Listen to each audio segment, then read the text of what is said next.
ಆತ್ಮೀಯರೇ, ಶರಣು ಶರಣಾರ್ಥಿ.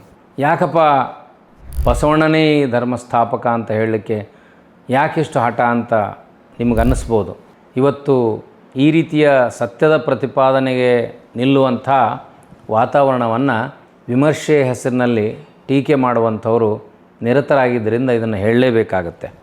ನಾನು ಬಸವಣ್ಣನೇ ಈ ಧರ್ಮದ ಸಂಸ್ಥಾಪಕ ಅನ್ನೋದನ್ನು ಚನ್ನಬಸವಣ್ಣನವರ ವಚನದಲ್ಲಿ ನೋಡಿದ್ವಿ, ಪುಣ್ಯಸ್ತ್ರೀಯರ ಲಿಂಗಮ್ಮನ ವಚನದಲ್ಲಿ ನೋಡಿದ್ವಿ, ಅನೇಕ ಶರಣರ ವಚನಗಳಲ್ಲಿ ನೋಡಿದ್ವಿ, ಅಲ್ಲಮರ ವಚನಗಳಲ್ಲಿ ನೋಡಿದ್ವಿ. ಹಾಗೆ ವೈರಾಗ್ಯ ನಿಧಿ ಅಕ್ಕ ಮಹಾದೇವಿಯನ್ನು ಹೆಂಗೆ ಬೇಕಂಗೆ ತಿರುಚುವಂಥ ಪ್ರಯತ್ನ ಕೂಡ ನಡೆದಿದೆ. ಅವಳು ಕೂಡ ಇಷ್ಟಲಿಂಗಕ್ಕೆ ಆರಾಧಕ ಆಗಿರಲಿಲ್ಲ. ಇಷ್ಟಲಿಂಗ ಆರಾಧನೆಯನ್ನು ಮೀರಿದ ದೇವಾಲಯ ಸಂಸ್ಕೃತಿಯನ್ನು ಒಪ್ಪಿಕೊಂಡವಳು ಅಂತ ಪ್ರತಿಪಾದನೆ ಮಾಡೋದ್ರ ಜೊತೆಗೆ ಇನ್ನೂ ಏನೇನೋ ಸುಳ್ಳು ಹೇಳುವ ಪ್ರಯತ್ನಗಳು ಸಾಗಿವೆ. ಇಂಥ ಸಂದರ್ಭದಲ್ಲಿ ಅಕ್ಕ ಮಹಾದೇವಿಯ ಒಂದು ವಚನವನ್ನು ನಾವು ಗಮನಿಸಬೇಕು. ದೇವಲೋಕದವರೆಗೂ ಬಸವಣ್ಣನೇ ದೇವರು, ಮರ್ತ್ಯಲೋಕದವರೆಗೂ ಬಸವಣ್ಣನೇ ದೇವರು, ನಾಗಲೋಕದವರೆಗೂ ಬಸವಣ್ಣನೇ ದೇವರು, ಮೇರುಗಿರಿ ಮಂದರಗಿರಿ ಮೊದಲಾದವ ಎಲ್ಲವಕ್ಕೂ ಬಸವಣ್ಣನೇ ದೇವರು. ಚನ್ನಮಲ್ಲಿಕಾರ್ಜುನಯ್ಯ, ನಿಮಗೂ ಎನಗೂ ನಿಮ್ಮ ಶರಣರಿಗೂ ಬಸವಣ್ಣನೇ ದೇವರು.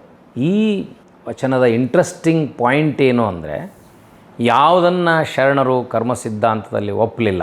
ದೇವಲೋಕ ಮರ್ತ್ಯಲೋಕವೆಂಬುದು ಬೇರಿಲ್ಲ ಕಾಣಿರೋ. ಸತ್ಯವ ನುಡಿಯೋದೇ ದೇವಲೋಕ, ಮಿಥ್ಯವ ನುಡಿಯೋದೇ ನಾವು ಮರ್ತ್ಯಲೋಕ ಅನ್ನುವಂಥ ಮಾತನ್ನು ಹೇಳ್ತೀವಲ್ಲ. ಆಚಾರವೇ ಸ್ವರ್ಗ, ಅನಾಚಾರವೇ ನರಕ. ಸ್ವರ್ಗ, ನರಕ, ಭೂಲೋಕ, ನಾಗಲೋಕ, ದೇವಲೋಕ, ಮೇರುಗಿರಿ, ಮಂದರಗಿರಿ ಅಂತೆಲ್ಲ ವರ್ಣನೆ ಮಾಡ್ತೀವಿ. ಹಿಮಾಲಯ, ಹಿಮಾಚಲ ಪ್ರದೇಶ, ಆಳವಾಗಿರುವಂಥ ನಾಗಲೋಕ, ಮತ್ಯಾವುದೋ ಲೋಕಗಳದಾವಂತ ಹೇಳ್ಕೊತ ಬಂದಿರಲ್ಲಪ್ಪ. ಆಯಿತು, ಅದು ಇದೆ ಅಂತಲೂ ಒಪ್ಕೊಳ್ಳೋಣ. ನಿಮ್ಮ ಪ್ರಕಾರ ನಾವು ಒಪ್ಪಂಗಿಲ್ಲ.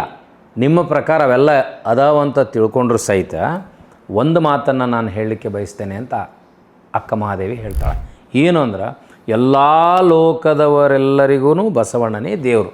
ಆಯಿತು, ನೀವು ಯಾವ ಲೋಕದಲ್ಲರೇ ಇರ್ರಿ, ಯಾಕೆ ಯಾವ ಲೋಕದಲ್ಲಿದ್ದರೂ ಬಸವಣ್ಣನೇ ದೇವರು ಅನ್ನೋದನ್ನು ಈ ಅಕ್ಕ ಮಹಾದೇವಿ ಬಸವಣ್ಣನವರನ್ನು 52 ರೀತಿಯ ಗುಣಗಳಲ್ಲಿ ವರ್ಣನೆ ಮಾಡ್ತಾಳೆ. 52 ರೀತಿಯ ಗುಣಗಳು ಬಸವಣ್ಣನವರಲ್ಲಿ ಇದ್ವು ಅನ್ನೋದನ್ನು ಪ್ರತಿಪಾದನೆ ಮಾಡ್ತಾಳೆ. ದೇವಲೋಕದವರೆಗೂ ಬಸವಣ್ಣನೇ ದೇವರು, ಮರ್ತ್ಯಲೋಕದವರೆಗೂ ಬಸವಣ್ಣನೇ ದೇವರು. ಇದನ್ನು ಬಿಟ್ಟ ಮೇಲೆ ಇನ್ನೊಂದು ಲೋಕ ಅಂತ ನೀವು ನಂಬಿರಲ್ಲ, ನಾಗಲೋಕ ಇದೆ ಅಂತೀರಿ. ಆಯ್ತಪ್ಪ, ನಾಗಲೋಕದಲ್ಲಿರುವ ಮನುಷ್ಯರಿಗೂ ಬಸವಣ್ಣನ ದೇವರು ಅಂತ ನಾ ಹೇಳ್ತೀನಿ. ಇದು ನನ್ನ ಅನುಭವ. ಯಾಕಂದರೆ ಇಷ್ಟು ದೊಡ್ಡ ಆಧ್ಯಾತ್ಮ ಕ್ರಾಂತಿ, ಇಷ್ಟು ದೊಡ್ಡ ಸಾಮಾಜಿಕ ಕ್ರಾಂತಿ, ಅನುಭವದ ಕ್ರಾಂತಿ, ಸ್ತ್ರೀ ಸಮಾನತೆ, ಜಾತಿಯನ್ನು ಹೋಗಲಾಡಿಸುವುದು, ಸಾಮಾಜಿಕ ಸ್ವಾಸ್ಥ್ಯವನ್ನು ಕಾಪಾಡೋದು, ರಾಜರ ಮೇಲೆ ಆರ್ಥಿಕ ಸ್ಥಿತಿಗೆ ನಿಲ್ಲಬಾರ್ದು, ಅವ್ರ ಮೇಲೆ ಡಿಪೆಂಡ್ ಆಗಿರಬಾರ್ದು ಅನ್ನೋ ಕಾರಣಕ್ಕೆ ನಿರಂತರ ಕಾಯಕ, ಅರಸರ ಬೊಕ್ಕಸವನ್ನು ನೆಚ್ಚಿ ಜನ ದಂಡಪಿಂಡಗಳಾಗಬಾರ್ದು ಅನ್ನೋ ಕಾರಣಕ್ಕೆ ದಾಸೋಹದ ಪರಿಕಲ್ಪನೆ. ಒಂದ ಎರಡ? Economic revolution, social revolution, political revolution, spiritual revolution. ಈ ಎಲ್ಲ ರೆವಲ್ಯೂಷನ್ನಿಗೆ ಕಾರಣ ಆಗಿರುವ ಏಕೈಕ ವ್ಯಕ್ತಿ ಸೂತ್ರಧಾರ ಅಂದರೆ ಬಸವಣ್ಣ. ಮತ್ತು ಆ ಬಸವಣ್ಣನನ್ನು ಬಿಟ್ಟು ಇನ್ನೇನಿದೆ ಈ ಜಗತ್ತಿನಲ್ಲಿ? ಬಸವಣ್ಣನೇ ಎಲ್ಲ ಆಗಿರೋದ್ರಿಂದ ಅದಕ್ಕೆ ನಾ ಹೇಳ್ತೀನಿ, ನೀವು ಯಾವ್ಯಾವ ಲೋಕಗಳನ್ನು ಸೃಷ್ಟಿ ಮಾಡ್ಕೊಂಡಿರಲ್ಲ. ನಿಮ್ಮ ಕಲ್ಪನೆಗಳಲ್ಲಿ ಅನೇಕ ಲೋಕಗಳದಾವೆ. ಕೆಳಗೆ ಒಂದಿಷ್ಟು ಲೋಕಗಳದಾವಂತ ನಂಬಿರಿ, ಮ್ಯಾಲೆ ಒಂದಿಷ್ಟು ಲೋಕಗಳದಾವಂತ ನಂಬಿದಿರಿ. ಈ ಹಿಮಾಚಲ ಪ್ರದೇಶ, ಹಿಮಾಲಯ, ಅಲ್ಲಿ ಭಗವಂತನಿದ್ದಾನೆ, ಅಲ್ಲೊಂದು ಲೋಕ ಇದೆ ಅಂತ ಹೇಳ್ತೀರಿ. ನಾಗಲೋಕದಲ್ಲಿ ಒಂದು ಲೋಕ ಇದೆ ಕೆಳಗೆ ಅಂತ ಹೇಳ್ತೀರಿ. ಮೇರುಗಿರಿ, ಮಂದರಗಿರಿ ಅದಾವ. ನಿಮ್ಗೆ ಯಾವುದೇ ಲೋಕ ಇರಲಿ, ಎಲ್ಲಿದ್ದರೂ ಬಸವಣ್ಣನೇ ದೇವರು ಅಂತ ನೀವು ಒಪ್ಕೊಳ್ರಿ. ಬಸವಣ್ಣನೇ ದೇವರು ಅಂತ ನೀವು ಒಪ್ಕೊಂಡಾಗ ನಿಮಗೊಂದು ನೆಮ್ಮದಿ ಸಿಗುತ್ತೆ, ಕೃತಾರ್ಥ ಭಾವನೆ ಉಂಟಾಗ್ತದೆ. ಇದನ್ನು ಬೇರೆ ಯಾರ ಸಾಮಾನ್ಯರು ಹೇಳಿದರೆ, ನಾವು ಹೇಳಿದರೆ ಇವನು ಧರ್ಮ ಭಂಜಕ ಅದಾನ, ಧರ್ಮ ವಿಭಜಕ ಅದಾನ, ಇವನು ಅರ್ಬನ್ ನಕ್ಸಲ್ ಅದಾನ ಅಂತ ನಾ ಹೇಳಿದ್ರೆ ನಿಮ್ಗೆ ಅನ್ನಿಸ್ಬೋದು. ಇದಕ್ಕೆ ಎವಿಡೆನ್ಸ್ ಏನು, ಸಾಕ್ಷಿ ಏನಂದರೆ, ಫಗು ಹಳಕಟ್ಟಿಯವರು ಸಂಪಾದಿಸಿದ ಅದ್ಭುತವಾದ ಅನನ್ಯ ವಚನಗಳಲ್ಲಿಯ ಒಂದು ವಚನ ಅಕ್ಕ ಮಹಾದೇವಿಯರ ವಚನದಲ್ಲಿ ಈ ರೀತಿ ಖಚಿತವಾಗಿ, ಚನ್ನಮಲ್ಲಿಕಾರ್ಜುನಯ್ಯ, ನಿಮಗೂ ಎನಗೂ ನಿಮ್ಮ ಶರಣರಿಗೂ ಬಸವಣ್ಣನೇ ದೇವರು.